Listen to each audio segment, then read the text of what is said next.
Hidden beneath a large area of mature woodland in the South Downs National Park lie the traces of a forgotten landscape.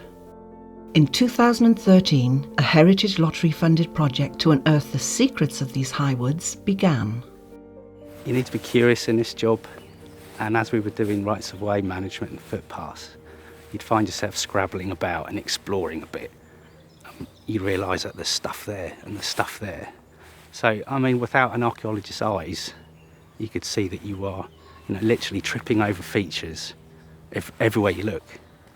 Most professional archaeologists knew that there were lumps and bumps throughout the forests of West Sussex, and that there were very good surviving earthworks, mostly probably prehistoric and Roman.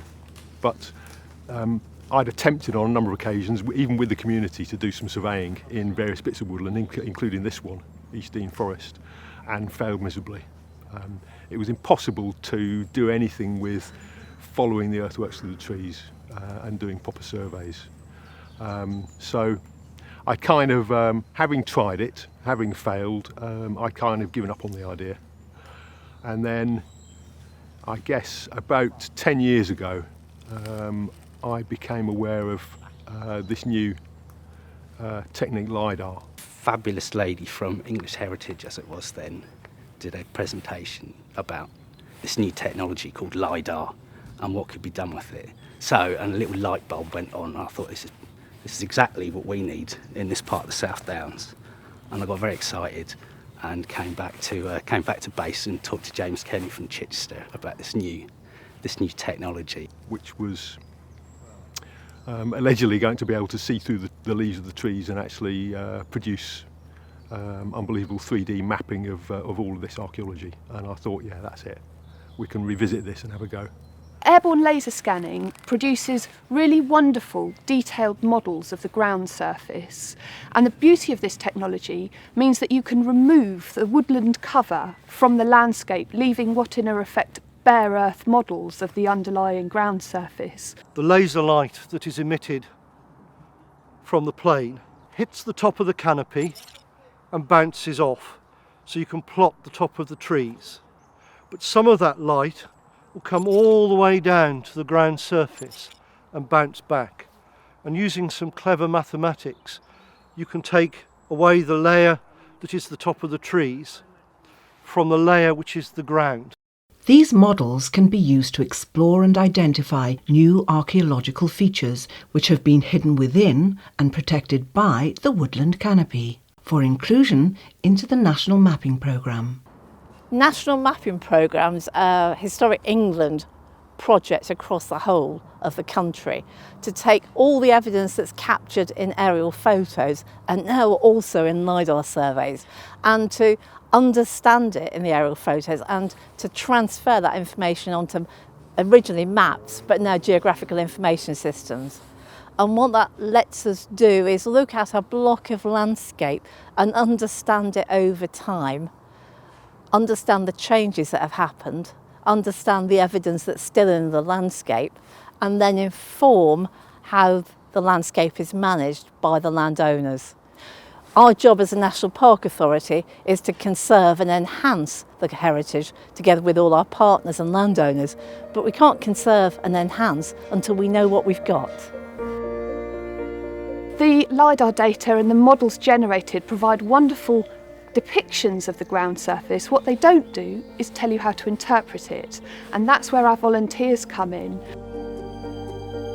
There's no substitute for field survey, for people getting out and about in the woods with a whole range of resources. We take our LiDAR data with us, but we'll also take with us things like historic cartography, the historic environment record, so we have a whole range of different archaeological resources at our disposal when we're in the woods. And we can then go out, visit these features and try to interpret what we're finding. World War II auxiliary hideout. We have a whole range of volunteers with lots of different backgrounds. People who might be interested in ecology, people who've come from scientific backgrounds, engineering backgrounds. We've got some people here who have a really good working knowledge of the archaeological landscape itself, so you can pull together a really interesting team of people with lots of different perspectives, which makes this process of investigating the landscape really fascinating. The volunteers were given special permission from the landowners to explore beyond public rights of way. Originally I just went along to find out what was going on, but I got kind of sucked into it, and it's kind of blossomed from there. It's given me a really different view to what's around in the woodland. Now I sort of drive around and I see things like litchets and field boundaries that I would never have noticed before. You know, it really brought the landscape to life. People have been involved in field work, people have been involved in oral history, people have been involved in research in the record offices. And what's become clear is that it's only when you put all of the separate strands together that you can actually even begin to start telling the complete story. And if I've learned anything from this project, it is how important that all of those elements must be put together. A sort of formal garden at the back, which intrigues me because there are traces of that which are still visible on LiDAR today. There's nothing on the ground, but on the LiDAR you can actually see that image, which is terrific. We've had dozens of people interested coming down more or less twice a week down here, and they've come to Arundel Castle with me, and some of them have gone up to the National Archives.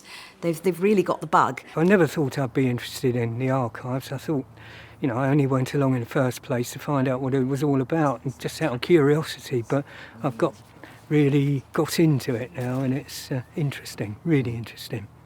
You certainly look at everything that you see every day differently. You look at names of places differently. You look at lumps and bumps differently.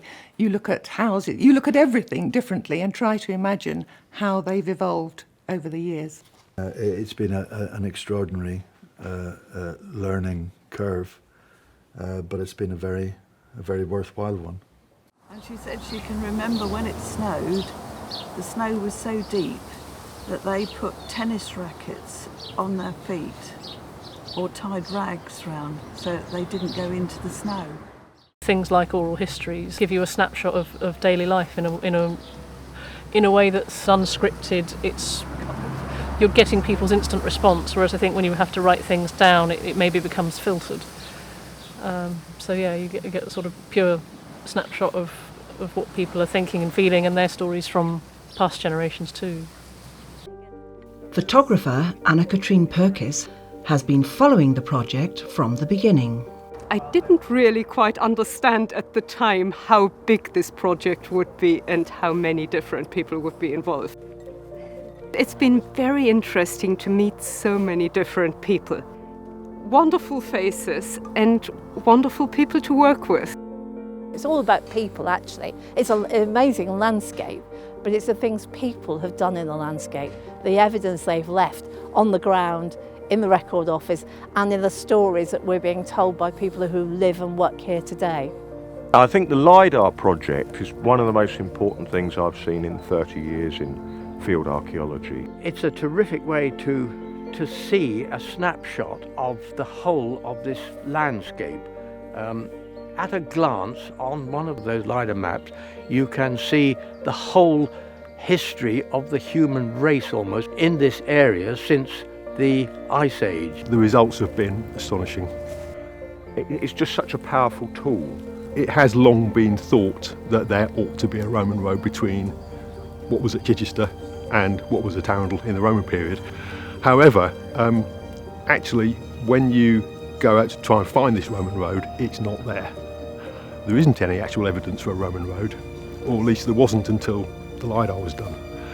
And LiDAR has picked up, running through forests just to the west of Arundel, a very straight section of trackway with a bank and ditch each side of it, and this is almost certainly this lost, if you like, Roman road between Arundel and Chichester. We knew that we would find lots of things, but actually the archaeology that we found, those field systems running right across the South Downs, Bronze Age probably, definitely prehistoric, but showing that people have lived and worked on this landscape and changed it over the centuries. When we've got this LiDAR, we can look down and see how all these things interlink, and that's what's such a difficult thing to do when you're working in the woods. When an area of woodland is felled, and if somebody happens to fly over with a plane and take photos, you could see little bits of field systems.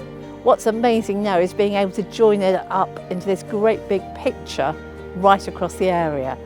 And not just the field systems, but then all the things that came along later, like all these deer parks being created and the land being managed. Well, hi everyone, thanks a lot for coming out to our dig today. This is obviously Secrets of the High Woods project, and we're about 1 week into our first community archaeology dig. It's really, really important that we share the information. There's no point having information and keeping it under lock and key. So we've got an exhibition that's going to tour around some of the museums and heritage sites this year, and some places want it next year as well. We're going to produce learning resources that schools can continue to use beyond the 3 years of the project. We'll have a book. We've got the computer generated images, which are absolutely amazing in terms of making this landscape come alive. And all of these things are to help everybody understand the South Downs landscape, so that they understand why it's important, how we can all work together to look after it, and how they can get involved and be part of the next round of activity. Sharing the new discoveries with the public through events and activities has been an important part of the project.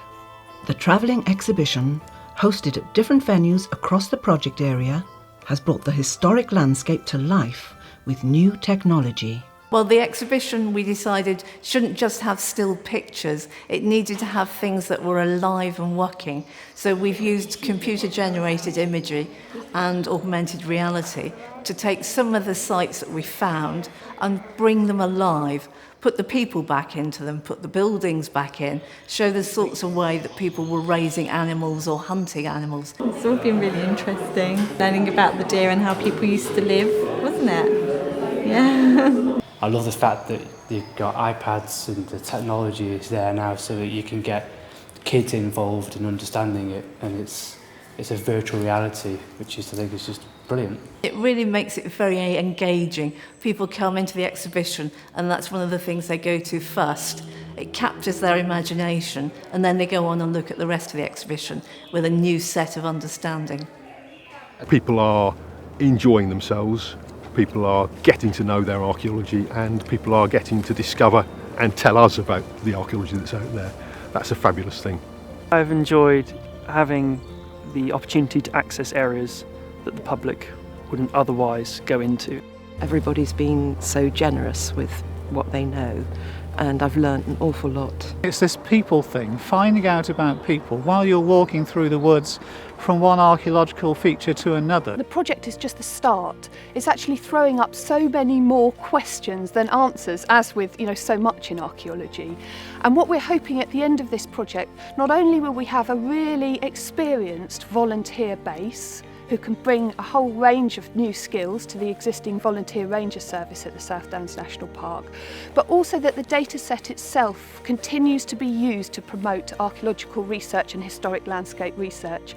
There's so much more that we can do with this data, and it will provide a really exciting research resource for decades. It's done great things with community engagement, and it's done great things in terms of sort of research and discovery. And I'm very hopeful now that that will come sort of down from its sort of academic realm and start to influence day-to-day land management in the woodlands across this part of the Downs. Thanks to the LiDAR, we've now got National Mapping Programme coverage of this area, and this block of the National Park is done. The challenge is, which bit do we do next?